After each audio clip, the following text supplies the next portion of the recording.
Oggi ti rovino la giornata, ma in modo utile. Ci sono foto che non vale la pena fare, non perché sono brutte, perché sono tempo buttato. Il problema non è che scatti, il problema è che scatti a caso e ti lamenti perché non cresci. Quindi facciamo una pulizia totale.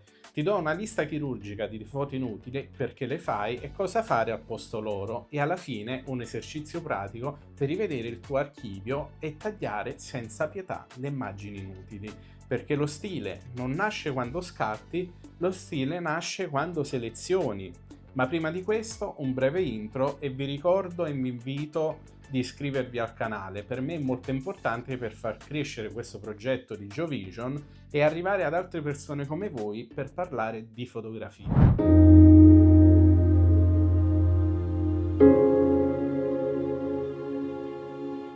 Regola madre: prima di scattare completa questa frase. Sto facendo questa foto per soldi, per portfolio, per crescita. Se la risposta è boh, perfetto, hai appena risparmiato del tempo. E se una foto non ti dà almeno una di queste tre cose, soldi, portfolio e crescita, è rumore, fine. E forse stai anche buttando una valanga di soldi.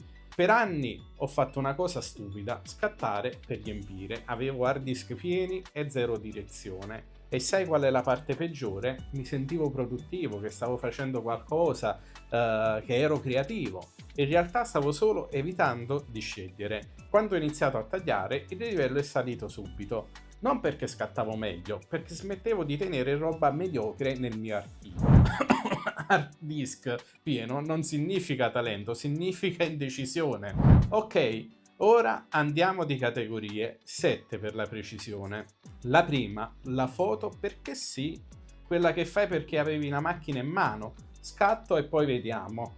Sai dove finisce quella roba? In una cartella X che non aprirai mai e là morirà. E intanto ti convinci che stai lavorando e stai creando un archivio fotografico. No, stai accumulando, sei un accumulatore seriale di file inutili.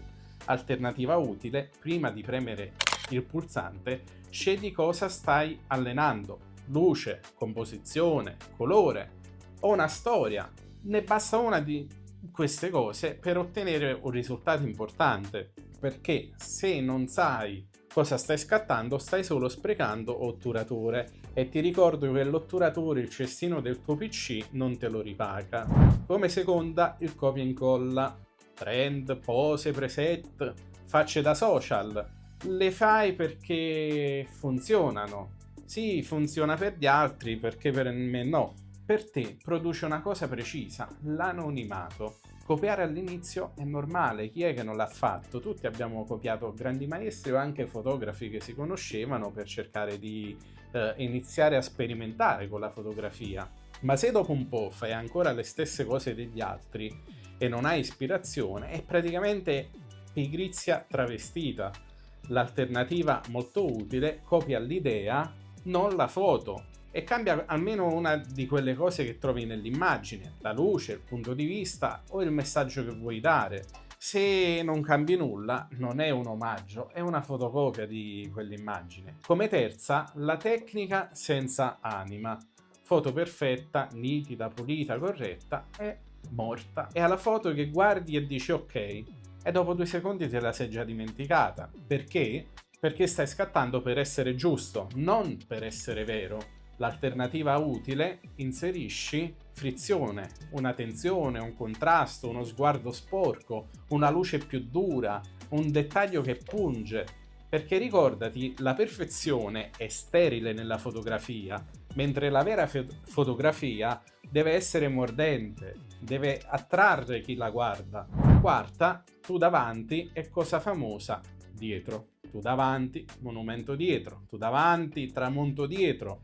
È un souvenir, va benissimo come ricordo, ma compralo in un negozio, vallo a comprare lì e non chiamare questa roba qui crescita fotografica, perché non ti allena, ti certifica. Io ero lì, ero in quel luogo, ho fatto quella fotografia perché ero lì. Alternativa utile: racconta il posto senza fare la cartolina. Dettagli, ombre, persone, segni, atmosfera. Fai una foto che ti dica com'era davvero quel luogo. Non ero lì e ho la prova fotografica che c'ero. Il souvenir è ok, ma portiamolo alla mamma, non chiamiamolo fotografia e non chiamiamola crescita. Quinta, la foto non scelta. Scatti 300, pubblichi 30 e tieni tutto perché ti dispiace poi cancellarla quella roba. Ti dico una cosa semplice, se non la tagli non migliori. Il tuo stile non è quanti scatti fai, è quante foto hai il coraggio di eliminare, anche se erano carine. Una regola pratica: se non la stampo 30-40, cancello. Se non la metto nel portfolio, fuori. Se è carina, fuori. Carina è la parola che uccide le carriere. Molte carriere finiscono proprio perché siamo carini, ma non siamo perfetti. Sesta, la foto non tua. La fai perché pensi che piaccia, perché fa views, perché così vendi, perché così va anche per gli altri, perché per me no. Ok, ma allora non sei un autore, sei un cameriere dell'algoritmo, stai lavorando per Meta. In questo modo fatti pagare direttamente da Zuckerberg. E ti do la medicina, scegli 3 parole identiche, 3, non 10. Ora ti faccio l'esempio: dramma, struttura, colore, e ci impegniamo su queste 3 parole. Oppure vero, ruvido e umano, oppure pulito, silenzio e tensione. Ogni foto deve rispettare almeno 2 su 3 di queste parole, se no è fuori rotta. E fuori rotta è uguale a energia buttata. Se fai foto per piacere a tutti, finisci per diventare invisibile di conseguenza. Ed è proprio quello che vuoi evitare. Inizia a fare qualcosa di diverso. Ricordati che il trend non ti premia, ti usa, ti sfrutta, alimenta l'algoritmo. Come settima categoria, la foto senza contesto. Magari è pure bella, ma non dice assolutamente nulla. Non perché il pubblico è scemo, perché tu non hai dato una chiave a quell'immagine. Oggi una foto senza contesto è solo un'immagine che scorre via. Così.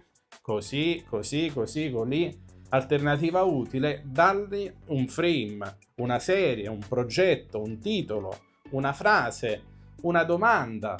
No shooting di ieri con Pinco Pallina. Quello è niente. Sto studiando questa luce perché sto cercando questo contrasto, perché questa foto parla di... Il contesto è sempre uguale a un significato e questo è fondamentale per un'immagine. Adesso la parte seria: apri il tuo archivio, prendi 50 foto a caso, non le migliori, a caso. Per ogni foto rispondi a 3 domande: 1. Perché l'hai fatta? 2. Cosa mi ha dato? 3. La rifarei oggi? Se non passa almeno 2 risposte su 3, elimina, senza piagnistei. E mentre fai questo, succede una cosa, non magia, succede una cosa molto importante nella tua creatività. Capisci cosa ti rappresenta davvero e capisci quante foto hai fatto solo per riempire il tuo archivio. Scattare tanto è facile, scegliere bene è da adulti. Se ti resta una frase oggi è questa: se non sai perché la stai facendo, non farla. Adesso voglio una cosa nei commenti: qual è la categoria in cui ti sei riconosciuto di più? Perché sì, copia e incolla, carina, senza contesto. Nel prossimo video facciamo il contrario, la foto che vale la pena fare sempre, anche quando sei scarico. Ci vediamo lì. Lo stile non nasce quando selezioni, e ricordati, lo stile non nasce quando scatti, lo stile nasce quando selezioni.